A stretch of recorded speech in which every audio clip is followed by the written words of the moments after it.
Avanzamos en contexto global para traerles todas las noticias internacionales. Yo soy Rodrigo Sedano, acompáñenme.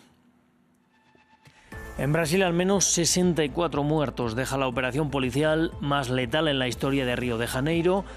El operativo movilizó a unos 2.500 uniformados y fue dirigido contra el Comando Vermelho, una de las bandas criminales más poderosas del país. Y el primer ministro de Jamaica declaró al país como zona catastrófica tras el impacto del huracán Melissa. Tras su paso por la isla, el fenómeno natural se degradó a categoría 4 y va camino a Cuba. Se considera que es uno de los huracanes más potentes en el Atlántico. Y el vicepresidente de Estados Unidos, J.D. Vance, asegura que el alto el fuego sigue en Gaza, esto pese a la ofensiva ordenada por Benjamin Netanyahu. Esta deja al menos 26 palestinos muertos e Israel acusa a Hamas de violar el alto el fuego al supuestamente atacar a sus soldados. Comenzamos.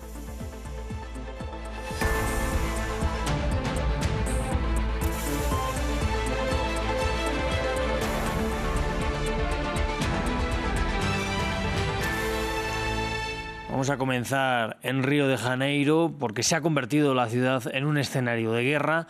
Las policías civil y militar ejecutaron la operación más letal en la historia de la ciudad, con 64 muertos y 81 personas detenidas. El operativo fue en contra del Comando Vermelho, uno de los grupos criminales más poderosos del país y el más antiguo. La redada ocurre en los días previos a que Brasil acoja eventos internacionales como la COP30 y ante la presión policial el grupo armado respondió disparando con drones. Nos lo cuenta Jesús Yajure. Decenas de muertos, barricadas e incendios en una megaoperación antidrogas en Río de Janeiro, en Brasil. Más de 2.500 agentes, vehículos blindados y helicópteros participaron en la incursión contra el grupo criminal conocido como Comando Vermelho o Comando Rojo, uno de los más poderosos de Brasil. Enquistado en las favelas de Peña y Alemão, en la zona norte de Río, los combates han dejado escenas de guerra con quema de vehículos y un balance parcial de decenas de muertos y detenidos y varios agentes asesinados. Hoy se está llevando a cabo en Río de Janeiro la mayor operación de la historia de nuestras fuerzas de seguridad. Hay 2.500 hombres trabajando en los complejos de Alemão y Peña. Un área de 9 millones de metros cuadrados que es el doble del tamaño del barrio de Copacabana. Según las autoridades, la operación se puso en marcha tras más de un año de investigaciones y es hasta ahora la más letal en la historia de Río, con más de 60 muertos, que duplica a la operación llevada a cabo en Yacareciño en 2021. Los delincuentes usaron drones para lanzar bombas a la policía durante la redada, ordenaron el cierre de vías y robaron más de 50 buses, según medios locales. El gobernador admitió que la capacidad del Estado se ha visto superada y acusó al gobierno federal de negar pedidos de blindados de las Fuerzas Armadas, una acusación que ha sido rechazada por el gobierno de Lula da Silva. El Ministerio de Justicia y Seguridad Pública ha atendido con prontitud todas las solicitudes del gobierno de Río de Janeiro para el despliegue de la Fuerza Nacional en el Estado, en apoyo a los organismos de seguridad pública. Desde 2023 se han presentado 11 solicitudes, todas ellas han sido aceptadas. La policía también incautó rifles junto a una gran cantidad de drogas. El año pasado, aproximadamente 700 personas murieron durante operaciones policiales en Río de Janeiro. Vamos a poner la mirada ahora en el huracán Melissa, que tocó tierra en Jamaica este martes y poco después bajó de la máxima categoría 5 a la 4.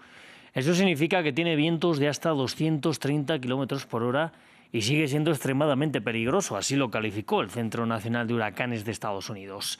De hecho, es el peor huracán que ha golpeado suelo jamaiquino en este siglo.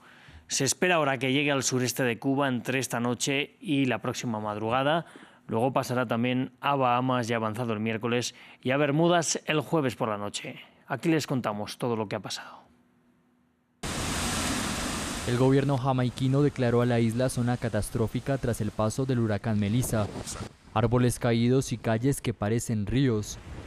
Pero aún no se sabe con exactitud la magnitud de los daños. Jamaica ha pasado por lo que podría llamarse uno de sus peores periodos. Nuestra infraestructura se ha visto gravemente comprometida. St. Elizabeth es el granero del país y ha sido duramente golpeado. Toda Jamaica ha sufrido el impacto de Melissa. El gobierno informó que miles de personas aún siguen en albergues y más de medio millón sin electricidad. Melissa se concentró en el oeste de la isla y rozó la capital, Kingston, sin mayor afectación aparente. Lo siento mucho por quienes fueron afectados, porque son mis compatriotas jamaiquinos y nos queremos, ¿verdad? Y ya saben cómo les voy a hablar a muchos de ellos. Somos uno, así que lo sentimos mucho, de verdad, por quienes resultaron heridos. La tormenta parecía estar desapareciendo y si lo miras sería como si nos encontráramos con algo peligroso que simplemente se desvía y se desplaza, llevándolo a casi toda la zona rural. Aunque el ojo del huracán Melissa ya atravesó Jamaica, las condiciones siguen siendo muy peligrosas en toda la isla y la alerta de huracán continúa. Según el Centro Nacional de Huracanes de Estados Unidos, es probable que los vientos destructivos continúen en Jamaica esta noche. Melissa ahora emerge de la costa noroeste cerca de Montego Bay y se desplaza hacia Cuba. Se espera que Melissa toque tierra en la madrugada del miércoles como un potente huracán mayor. Por lo tanto, se esperan vientos destructivos generalizados cerca de su núcleo a medida que avanza por el sureste de Cuba. Aunque debilitado levemente a un huracán de categoría 4, Melissa es el tercer huracán más intenso observado en el Caribe después de Vilma en 2005 y Gilbert en 1988. Estados Unidos atacó más lanchas a las que tilda de narcotraficantes. El secretario de Guerra, Pete Hegseth, anunció que el ejército de su país ha bombardeado 4 embarcaciones, esta vez en el Pacífico. En esos ataques mataron a 14 personas y una de ellas sobrevivió. Con estos ya van 14 bombardeos y 57 muertos, sin que el Congreso de Estados Unidos haya declarado que el país está en guerra y sin respetar el debido proceso de los tripulantes. Les contamos más en el informe. Estas imágenes compartidas por Pete Hegseth muestran los últimos ataques estadounidenses en el Pacífico contra embarcaciones presentadas como navíos de narcotraficantes por el secretario de Guerra de Estados Unidos. Las 4 embarcaciones eran conocidas por nuestro aparato de inteligencia, transitando por conocidas rutas del narcotráfico, llevando narcóticos. En total, 14 narcoterroristas fueron asesinados en los 3 ataques con un sobreviviente. Desde principios de septiembre, 14 embarcaciones han sido atacadas en el Caribe y el Pacífico, y más de 50 personas han sido asesinadas por orden del presidente estadounidense, que reivindica querer combatir el tráfico de drogas. Simplemente vamos a matar a las personas que han hecho entrar la droga a nuestro país. Vamos a matarlos, ¿saben? Van a estar, como decimos, muertos. Bajo el argumento de luchar contra el tráfico de drogas, Washington ha desplegado 8 barcos de guerra en el Caribe y el Golfo de México. El buque US Gravely llegó el domingo a Trinidad y Tobago, un archipiélago anglófono situado a pocos kilómetros de Venezuela, una afrenta para Caracas. Han decidido hacer unos ejercicios, supuestamente unos ejercicios militares, muy cerca del territorio venezolano. Teniendo tanto terreno alrededor de Trinidad, ¿por qué lo hacen ahí al frente? Porque es una provocación. Es una medida cautelar. El presidente de Venezuela, Nicolás Maduro, acusado de ser el líder de un cartel de la droga por Donald Trump, anunció en respuesta que suspende los acuerdos de gas en vigor con el archipiélago. A su vez, el presidente de Colombia, calificado de líder del narcotráfico por el republicano, acusó a la Unión Americana de violar el derecho internacional con sus ataques en alta mar.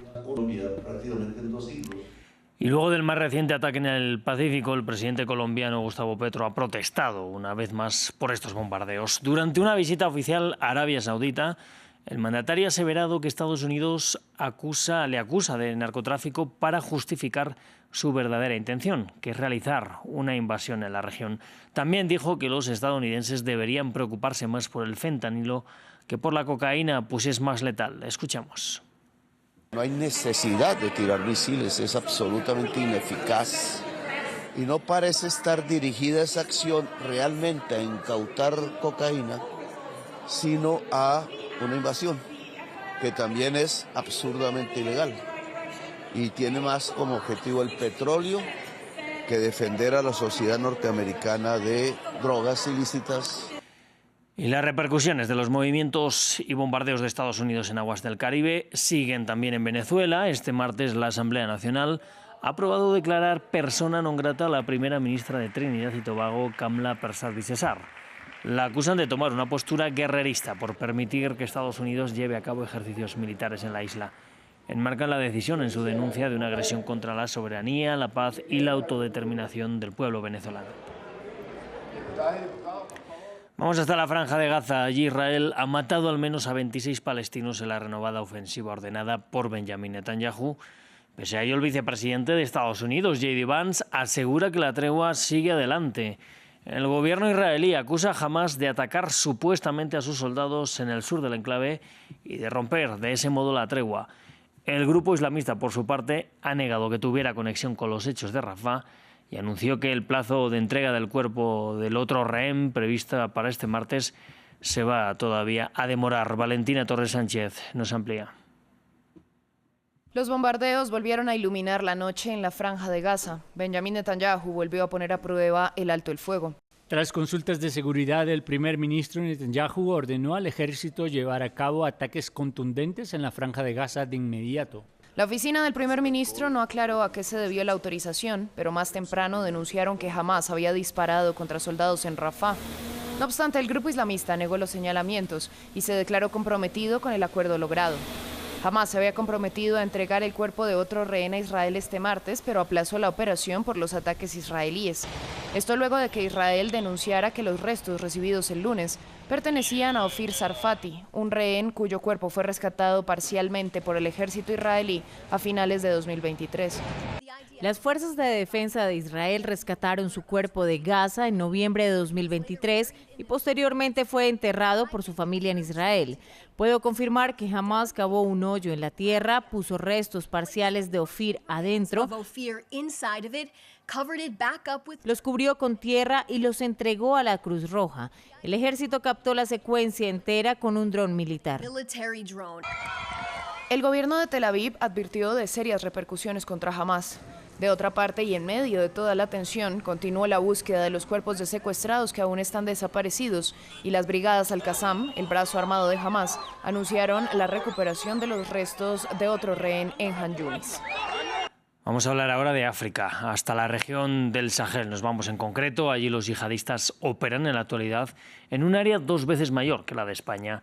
Según un análisis de la agencia AFP, a partir de datos de un monitor de conflictos independiente, 77.000 personas han muerto a causa de la insurgencia desde el año 2019. Para los malienses la crisis se agrava y las aulas se van quedando en silencio. La educación es el último sector en ceder ante el control yihadista en Mali. Las escuelas de la capital se ven obligadas a cerrar sus puertas ante las consecuencias del endurecimiento del bloqueo del grupo armado que repercute en la vida cotidiana. Las clases se suspenderán en todo el territorio nacional hasta el domingo 9 de noviembre de 2025. Las clases se reanudarán el 10 de noviembre. Estas decisiones se deben a las interrupciones en el suministro de combustible que afectan la movilidad de quienes trabajan en el sector educativo. El cierre se produce tras un bloqueo de un mes que ha agotado las reservas de combustible de Mali, con el grupo yihadista JNIM atacando camiones cisterna procedentes del oeste. Este es solo el último punto crítico de la creciente insurgencia en el Sahel, liderada por afiliados de Al-Qaeda como el grupo JNIM y el autodenominado Estado Islámico. Estos grupos operan ahora en más de 1 millón de kilómetros cuadrados, el doble del tamaño de España, y la violencia está aumentando. En 2019 se registraron 1.900 ataques. El año pasado esta cifra superó los 5.500. Este año se han reportado 3.800 ataques. El balance es devastador, con alrededor de 76.900 vidas perdidas desde 2019. Tanto Al-Qaeda como el autodenominado Estado Islámico son responsables de aproximadamente la mitad de las muertes cada uno, y Mali y su vecino Burkina Faso sufren el 56% de esas muertes. Ambos países están gobernados por juntas militares que han expulsado a tropas occidentales, en particular a las fuerzas francesas en los últimos años. En su lugar, Rusia ha intervenido. Primero los mercenarios de Wagner y luego sus sucesores, el cuerpo africano, llenaron el vacío, acusados por grupos de derechos humanos de cometer sus propias atrocidades. Y Corea del Norte ha lanzado una prueba de misil de crucero en su costa oeste, esto un día antes de que el presidente Donald Trump llegara a Corea del Sur. La agencia estatal norcoreana de noticias especificó que se trató de un misil con capacidad nuclear mar-tierra. Agregó que los están mejorando, además, para poderlos disparar desde barcos y que esta es una acción para disuadir a cualquiera que pretenda atacarlos. La prueba, como decíamos, se dio justo antes del arribo de Donald Trump a Corea del Sur, donde va a asistir a la cumbre anual del Foro de Cooperación Económica Asia-Pacífico y donde además se tiene previsto una posible reunión con su homólogo Xi Jinping.